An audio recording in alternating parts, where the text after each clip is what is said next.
Cricketer Rinku Singh और सपा सांसद प्रिया सरोज की लखनऊ में सगाई। क्रिकेटर और राजनीति की कई बड़ी हस्तियां शामिल हुई। अखिलेश, शिवपाल, रामगोपाल यादव सगाई में पहुंचे। राजीव शुक्ला, पीयूष चावला समेत कई वीवीआईपी गेस्ट ने भी शिरकत की। रिंकू और प्रिया एक दूसरे का हाथ पकड़कर स्टेज पहुंचे। स्टेज पर पहुंचते ही खुशी के मारे प्रिया सरोज की आंखें भर आईं। राजा और सोनम को लेकर इंदौर में प्रदर्शन, मामले में सीबीआई जांच की मांग। प्रदर्शनकारियों ने कहा, राजा सोनम को इंसाफ मिले, मामले में सीबीआई जांच हो। दिल्ली के नेहरू विहार में दुष्कर्म के बाद बच्ची की हत्या, पड़ोस के मकान से सूटकेस में शव बरामद, मासूम के चेहरे पर चोट के निशान भी मिले। पुलिस ने पॉक्सो एक्ट के तहत मामला दर्ज किया। आरोपी को पकड़ने के लिए टीमों का गठन। मेरठ, गाजियाबाद, अमरोहा और अलीगढ़ में छापेमार कार्रवाई। मृतक बच्ची के परिजन सड़क पर उतरे, जमकर प्रोटेस्ट किया, आरोपी को एनकाउंटर करने की मांग की। राहुल गांधी और इलेक्शन कमीशन के बीच बड़ी तकरार। चुनाव आयोग के जवाब पर राहुल गांधी ने कहा, महाराष्ट्र चुनाव की डिजिटल मतदाता सूची जारी हो, मतदान केंद्र की शाम 5 बजे के बाद की सीसीटीवी फुटेज भी जारी हो। चुनाव आयोग पर राहुल गांधी के सवाल उठाने पर फडणवीस ने कहा, राहुल गांधी ताउम्र यही गलती करते रहे, धूल चेहरे पर थी और आईना साफ करते रहे।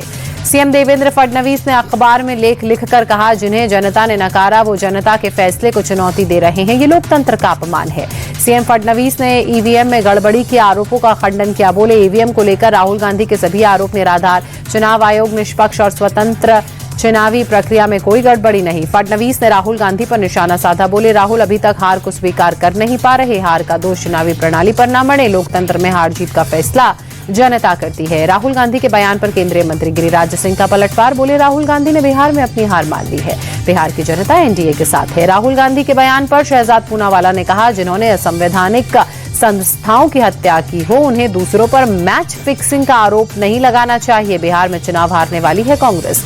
राहुल गांधी के बयान पर उपेंद्र कुशवाहा ने कहा, उन्हें मालूम है कि बिहार में क्या होने वाला है, इसलिए अभी से भूमिका बना रहे हैं। राहुल गांधी के बयान पर तेजस्वी यादव ने कहा, मोदी सरकार ने सभी संवैधानिक संस्थाओं को हाईजैक किया। जनता जानती है कि ये संस्थाएं बीजेपी के लिए काम कर रही हैं। अमेरिका में बेइज्जत हुआ पाकिस्तान का डेलीगेशन। बिलावल भुट्टो के सामने यूएस सांसद ने कहा, पहले जैश ए मोहम्मद पर एक्शन लिया जाए। एक वरिष्ठ अमेरिकी सांसद ने बिलावल भुट्टो की अगुवाई वाले प्रतिनिधिमंडल से कहा, धार्मिक अल्पसंख्यकों की सुरक्षा सुनिश्चित करने के लिए भी हर संभव प्रयास हो। दिल्ली में पीएम मोदी से मिले ब्रिटेन के विदेश सचिव डेविड लैमी। पीएम मोदी ने ट्वीट कर लिखा, आतंकवाद के खिलाफ लड़ाई में ब्रिटेन के साथ समर्थन जो मिल रहा है उसकी सराहना करता हूं। विदेश मंत्री डॉक्टर एस जयशंकर के ब्रिटिश विदेश मंत्री को दो टूक। आतंकी और पीड़ितों को एक तराजू में न तौलें। वापस भारत लौटा बीजेपी सांसद रविशंकर प्रसाद के नेतृत्व वाला डेलीगेशन। रविशंकर प्रसाद ने कहा, पहलगाम में हुए आतंकवादी हमले को लेकर विदेशी देशों में बहुत गुस्सा, सभी ने इसकी निंदा की। बर्लिन में प्रियंका चतुर्वेदी का बयान, कहा, हमने बहुत से अधिकारियों से आतंकवाद पर बात की। हमने कहा, हम मदद मांगने नहीं आए हैं, हम ये बताने के लिए आए हैं कि जो आतंकवाद का माहौल हम दशकों से सहते आ रहे हैं वो आपके घरों तक भी आएगा। बंगलुरु में विधानसभा के बाहर बीजेपी नेताओं का प्रदर्शन। भगदड़ मामले को लेकर सिद्धारमैया सरकार को घेरा, जमकर नारेबाजी की। हादसे में 11 लोगों ने गंवाई थी जान। यूपी सीएम योगी आदित्यनाथ ने हेलीकॉप्टर के जरिए मक्के की फसल का हवाई सर्वेक्षण किया। लखनऊ से औरैया जाते समय सर्वेक्षण किया। यूट्यूबर मनीष कश्यप ने बीजेपी छोड़ी। फेसबुक लाइव पर पार्टी छोड़ने का ऐलान किया। अप्रैल 2024 में बीजेपी की सदस्यता ली थी। मुंबई में सड़कों पर जैन समाज उतरा। प्रदर्शन में उतरे 120 से ज्यादा जैन संगठन। धर्मगुरुओं पर हमले के विरोध में प्रोटेस्ट मार्च निकाला।